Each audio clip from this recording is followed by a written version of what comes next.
Hoje, meus amores, o assunto da nossa aula de religião é a Páscoa. Vamos trabalhar com esse texto, a Páscoa e o Cordeiro.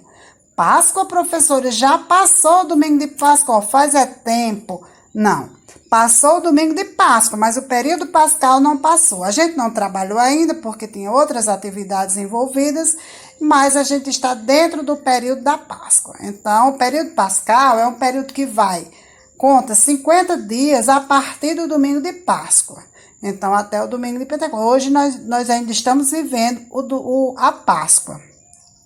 Aí, vamos ver realmente o que é Páscoa. Será que Páscoa é só ovo de chocolate? É só coelhinho da Páscoa? Vamos entender um pouquinho. Então, vamos ler aqui o texto.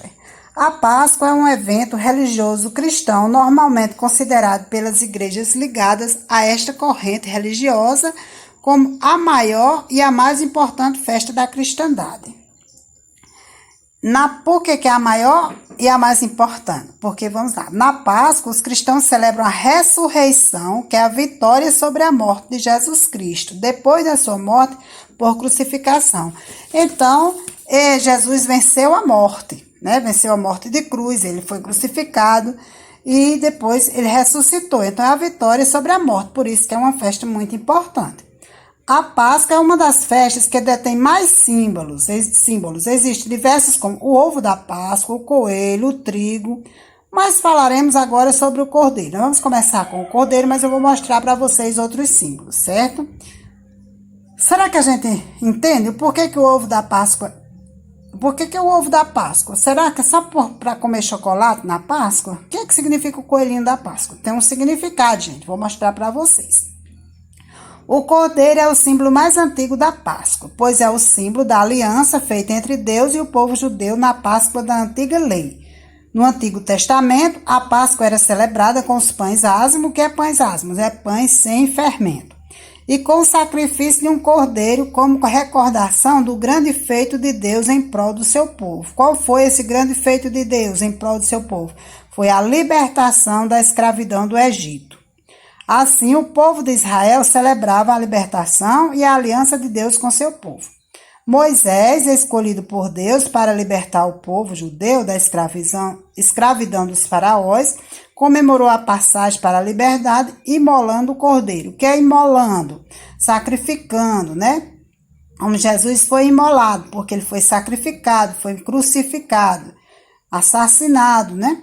Para os cristãos, o cordeiro é o próprio Jesus, Cordeiro de Deus, que foi sacrificado na cruz pelos nossos pecados e cujo sangue nos redimiu. Morrendo, destruiu nossa morte. Jesus morrendo, destruiu nossa morte. E ressuscitando, restituiu-nos a vida.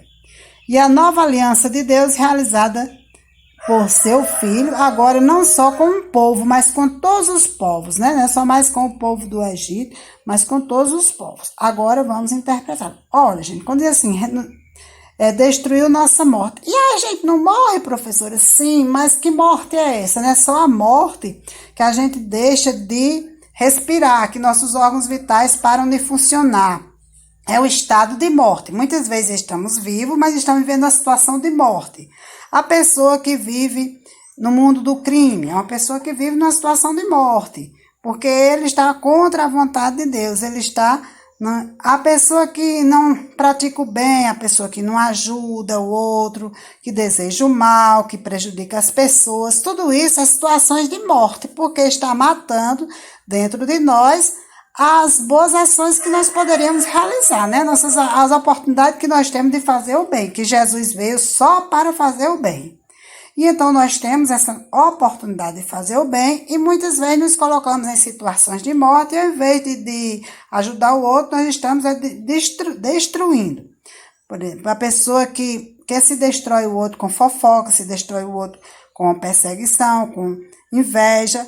Então, aí é a situação de morte, situação de destruição.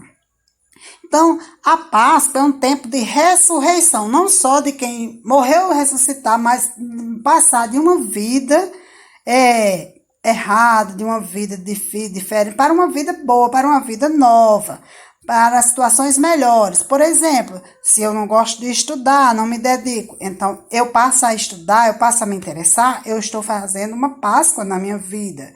Eu estou transformando uma situação ruim numa situação boa, uma situação agradável e útil e importante, certo?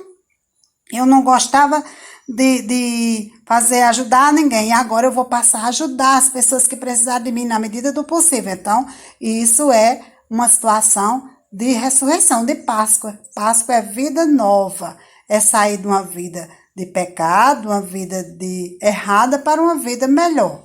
Deixar de praticar atitudes erradas que prejudicam a nós e aos outros e praticar o bem, porque Jesus veio só para fazer o bem. Sempre devemos lembrar disso, certo? E agora vamos ver o verdadeiro sentido da Páscoa. Nós temos aqui os símbolos, né? Vou mostrar para vocês alguns símbolos que nós temos aqui. O verdadeiro sentido da Páscoa e os símbolos da Páscoa. Vou ver aqui, olha, vejam só.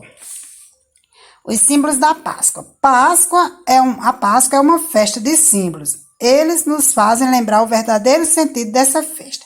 A cruz. O que a cruz simboliza? A cruz simboliza a fé católica, congrega tanto a ideia de sofrimento como a ressurreição de Jesus Cristo. Se alguém aqui, quando falou católica aqui, mas não é voltado, eu não estou trabalhando voltado para uma religião católica, não. Voltado assim, porque Jesus está em todas as religiões, viu? Alguém que fica à vontade, mas não estou atacando nenhuma religião. Eu respeito todas, certo? A vela é um símbolo, né? Jesus ressuscitado, ele é a luz do mundo. Então, quando Jesus ressuscitou, ele é uma luz para todos, né? Para o mundo. Então, a vela também simboliza Jesus ressuscitado, que é a luz para o mundo. O sino, não tem o sino da paz? O sino anuncia a igreja da ressurreição, a alegria. Aliás, o sino anuncia a alegria da ressurreição de Jesus Cristo. É porque é festa. Quando algo bom acontece, a gente comemora, né? E aí, quando o time de vocês ganha, vocês não gritam, vibram, batem alguma coisa? Então, o sino anuncia a alegria da ressurreição de Jesus Cristo. O cordeiro representa Jesus que deu sua vida por nós. Como o cordeiro foi imolado lá pelos povos antigos, no tempo da libertação do povo do Egito, então Jesus foi imolado, foi sacrificado, então o cordeiro representa Jesus que deu sua vida por nós. E o girassol também é um símbolo da Páscoa, não sei se vocês já viram, mas o girassol, por que o girassol é um símbolo? Porque precisamos voltar nossa vida para o sol, que é Jesus. Então, gente, o girassol, de manhã ele está para o nascente, porque o sol está no nascente. Quando é à tarde, ele está para o poente, porque o sol já está no poente. Então, ele sempre está voltado para o lado do sol. E assim devemos ser nós, sempre voltado para Jesus, né? Sempre voltar a nossa vida para o sol que é Jesus, seguindo seus ensinamentos. O coelho nos lembra que Deus quer a vida para todos os seus filhos. Então, o coelhinho, que ele tem vida em abundância. O coelhinho reproduz muito. Então, ele lembra isso, que Deus quer a vida para todos. O pão e o vinho, Jesus se dá a nós como alimento, né? Na Eucaristia, Jesus se dá a nós como alimento. E o ovo, tão sonhado ovo de Páscoa, né? Que todo mundo quer, aquele ovo de chocolate. Por que ele é ovo de Páscoa? O ovo lembra a vida e ressurreição, porque esconde dentro de sua casca uma vida nova que vai nascer. Sem ser o ovo de Páscoa, mas o ovo, vocês veem assim, o ovo de chocolate, aliás. O ovo que a galinha bota, né? Aquele ovo, dentro daquela casca dura, petrificada, ela tem uma vida. Se colocar para aquele ovo para chocar, vai sair um pintinho. Então, dentro do ovo tem uma vida. Por isso que ele é símbolo da Páscoa, porque Jesus estava dentro do sepulcro, né? E ressuscitou, dentro tinha vida, né? Nós, mesma pessoa, não é só esse corpo, nós temos um espírito que também ressuscitará, né? Então, o ovo lembra a vida e ressurreição, porque esconde dentro de sua casca uma vida nova que vai nascer. Então, é isso, gente. Esses são os símbolos da Páscoa, certo? E aí, vocês têm a atividade desse texto. Vou mandar agora a foto com o texto e a atividade para vocês fazerem, certo?